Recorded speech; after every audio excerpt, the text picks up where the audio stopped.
गरीब दर्जी माँ की जादुई सोने चांदी का सूट।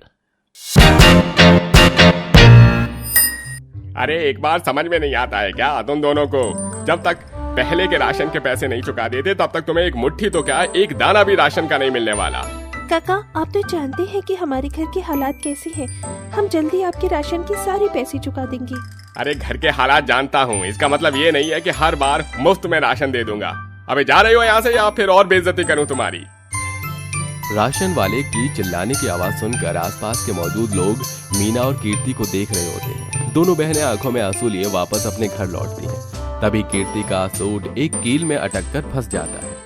गरीबी में आटा गिला, आज फिर ये सूट फट गया। हे भगवान, दुनिया भर की सारी मुसीबतें क्या तूने हमारी किस्मत में लिखी है? दोनों बहनें उदास होकर अपने घर आती हैं। वहीं उनकी माँ सुशीला एक छोटी सी सिलाई मशीन पर बैठकर लोगों के कपड़े सिलने का काम कर रही है। अरे माँ, अगर लोगों के कपड़े सिल लिए हो तो जरा अपनी बेटी का सूट भी सिल दो। आज फिर फट गया क्या तुम्हारा सूट? और नहीं तो क्या माँ, अब तो गिने चुने एक दो सूट बचे हैं, वो भी ऐसे ही फट जाया करते हैं। 2 साल हो गया है कोई नया सूट खरीदे हुए, अब तो एक नया सूट दिला दो ना। हम कब तक इन पुराने सूट को सिलकर पहनेंगे? अब तो ये सूट सिलाई के लायक भी नहीं बचे। मीना, कीर्ति, तुम दोनों जानती हो ना कि अभी घर के हालात कैसे हैं। किस तरह से मैं लोगों के थोड़े बहुत कपड़े सिलकर इस घर का खर्चा चला रही हूँ। अगर आज तुम्हारे बाबूजी जिंदा होते तो हमें यूँ छोटी छोटी चीजों के लिए तरसना न पड़ता।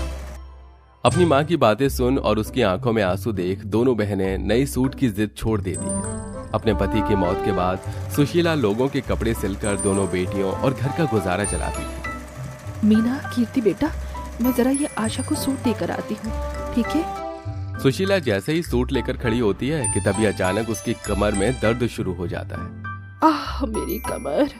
माँ, आप दवाई लेकर आती क्यों नहीं हो? कब तक इस कमर के दर्द को बर्दाश्त करती रहोगी? बेटा, अगर दवाई ले आई तो तुम लोग खाओगे क्या?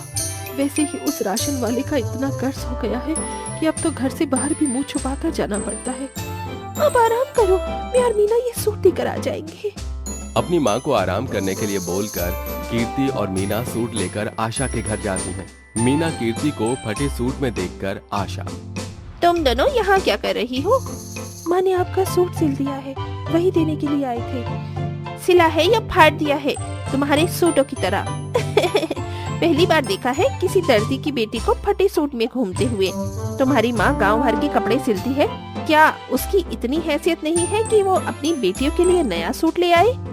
आशा मीना और कीर्ति के फटे सूट का मजाक उड़ाते हुए काफी हंसती है, जिसे देख दोनों बहनों को आशा पर गुस्सा तो आता है, लेकिन कुछ न कहते हुए दोनों चुपचाप घर आ जाती हैं और सारी बात अपनी माँ को बताती हैं। हर कोई हमारे फटे सूट का मजाक उड़ाता है। अब इन फटे सूट को पहनकर हमारा तो घर से बाहर निकलना दुश्वार हो गया है। 2 दिन बाद गाँव में इतना बड़ा कीर्तन होने वाला है, उसमें क्या हम दोनों बहनें ऐसे फटी हुई सूट को पहनकर जाएंगी? क्या ये इज्जत रह जाएगी गाँव भर में हमारी? अपनी दोनों बेटियों को सूट के लिए इस तरह रोता देख सुशीला को काफी दुख होता है। सुशीला को कुछ समझ नहीं आ रहा होता कि वो अपनी दोनों बेटियों के लिए नए सूट का इंतजाम कैसे करे। तभी अचानक सुशीला की नजर उसकी सिलाई मशीन के पास पड़े ढेर सारी कतरनों पर जाती है। मैं अपनी दोनों बेटियों के लिए नया सूट तो नहीं खरीद सकती, लेकिन उनके लिए नया सूट बना तो सकती हूँ ना। सुशीला उन सभी कतरनों को लेकर आपस में एक एक कर सिलने लगती है और सारी रात जाग कर अपनी बेटियों के लिए कतरनों से सूट तैयार कर देती है, जिसे पहनकर दोनों बेटियां काफी खुश होती हैं। माँ, ये सूट बहुत सुंदर है, बल्कि इससे सुंदर तो पूरी दुनिया में कहीं नहीं होंगे। अब हम आराम से कीर्तन में जा सकते हैं। कीर्ति मीना अपने माँ के बनाए हुए कतरनों के सूट को पहनकर कीर्तन में चली जाती हैं, लेकिन तभी कीर्तन में मौजूद हर कोई दोनों बहनों को देखकर हंसने लगता है। इन दोनों जोकर को तो देखो, कैसे रंग बिरंगी सूट पहन कर आई है। ऐसा लग रहा है जैसे इनका सूट ढेर सारी कतरनों से बना हुआ है। इन्हें देखकर तो मेरी हंसी रुक ही नहीं रही। कीर्तन में मौजूद हर औरत दोनों बहनों की सूट का मजाक उड़ाते हुए काफी हंसने लगती है, जिसके चलते दोनों बहनों की आंखों में आंसू आ जाते हैं और वो रोते हुए अपने घर आ जाती हैं। अगर भगवान ने चाहा तो तुम दोनों नया सूट जल्दी पहनोगी। देखना, वो सूट इतना सुंदर होगा, इतना अलग होगा, न कि हर कोई उसे देखता ही रह जाएगा।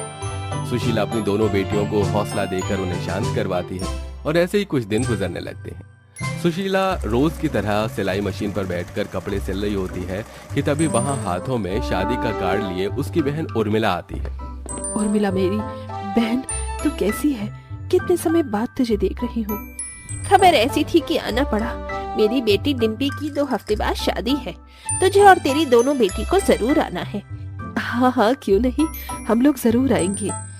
मेरी बेटी की शादी में बहुत बड़े बड़े लोग आने वाले हैं, तो वहाँ पर अपनी बेटी को ये फटे सूट पहना कर मत लाना, वरना हमारी बड़ी बेइज्जती होगी। इतना कहकर उर्मिला शादी का कार्ड देकर चली जाती है। वहीं अपनी मौसी की बातें सुन दोनों बहनें, हमारे पास तो नया सूट नहीं है और हम बिना नए सूट की शादी में कैसे जाएंगे, इसलिए माँ आप ही चली जाना शादी में। तुम लोग फिक्र मत करो, तुम दोनों शादी में जाओगी, वो भी नया सूट पहनकर। सुशीला अपनी दोनों बेटों के लिए नया सूट लाने के लिए रात भर जागकर लोगों के कपड़े सिलना शुरू कर देती है और धीरे धीरे करके उनके सूट के लिए पैसे जोड़ती। आह मेरी कमर, मन तो कर रहा है थोड़ी देर लेट जाऊं, लेकिन अगर लेट गई तो अपनी दोनों बेटियों के लिए नया सूट कैसे ला पाऊंगी। सुशीला 1 हफ्ते तक लगातार मेहनत करती है और आखिरकार सुशीला सूट का कपड़ा लेने के लिए पैसे जोड़ लेती है। आखिरकार मैंने सूट के कपड़े के लिए पैसे जोड़ ही लिए। अब मेरी बेटियां भी नया सूट पहनेंगी। सुशीला उन पैसों को लेकर कपड़ा लाने के लिए शहर की तरफ जा रही होती है। तभी अचानक सुशीला एक गड्ढे में गिर जाती है और उस गड्ढे के रास्ते वो एक दूसरी दुनिया में पहुंच जाती है। हे भगवान, ये मैं कहाँ आ गई और ये कैसी जगह है? यहाँ तो सारे घर, जमीन, पेड़, सब कुछ सोने और चांदी का बना हुआ है। ये मैं कहाँ फंस गई? अपने चारों तरफ सोने और चांदी की बनी हुई चीजों को देखकर सुशीला काफी हैरान हो रही होती है। मैं इस जादुई सोने और चांदी की नगरी की रानी हूँ। तुम कौन हो और यहाँ क्या कर रही हो? उस रानी को देखकर सुशीला काफी डर जाती है और डरते डरते उसे सारी बात बताती है, जिसे सुनकर तुम एक अच्छी इंसान हो, इसीलिए तुम इस जादुई नगरी में आई हो। इस नगर में आने वाला इंसान साफ दिल का होता है। तुम्हें क्या चाहिए बताओ? हमारी जादुई नगरी में आने वाले को हम कभी खाली हाथ नहीं भेजते। मुझे आपसे कुछ नहीं चाहिए, बस मैं चाहती हूँ मेरी दोनों बेटियाँ जिंदगी में एक बार अच्छा सूट पहन सके। सुशीला की बात सुन वो रानी अपनी जादुई छड़ी से जादू करके सुशीला को चांदी और सोने का एक कपड़ा देती है। इन कपड़े से तो तुम अपनी बेटियों का सूट सिलना।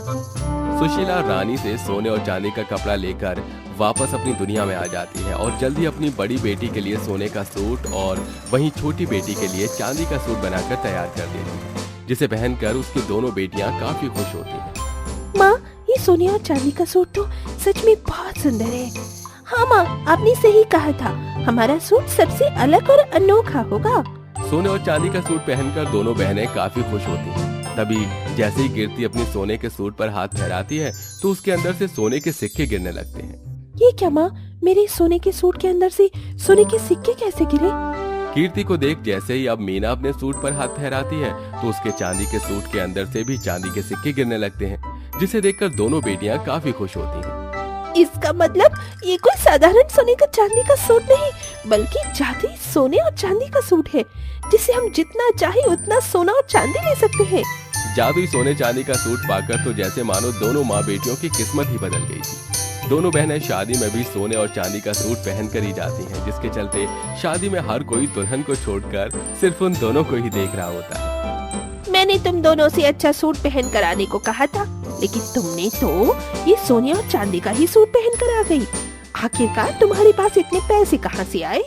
मौसी जी, यही समझ लीजिए कि हमारी लॉटरी लग गई है। दोनों बहनें अपने चांदी सोने के सूट की मदद से अपने घर की आर्थिक स्थिति को ठीक करती हैं और अपनी माँ को एक बड़ा सा बुटीक भी खोल कर देती हैं। और अब तीनों माँ बेटियां एक अच्छी जिंदगी जीती हैं। इसी के साथ सोने और चांदी का जादुई सूट पाकर दोनों बहनों में कोई घमंड या लालच भी नहीं आता और अब अपने जादुई सोने चांदी के सूट से वो जरूरतमंद लोगों की भी मदद करती हैं।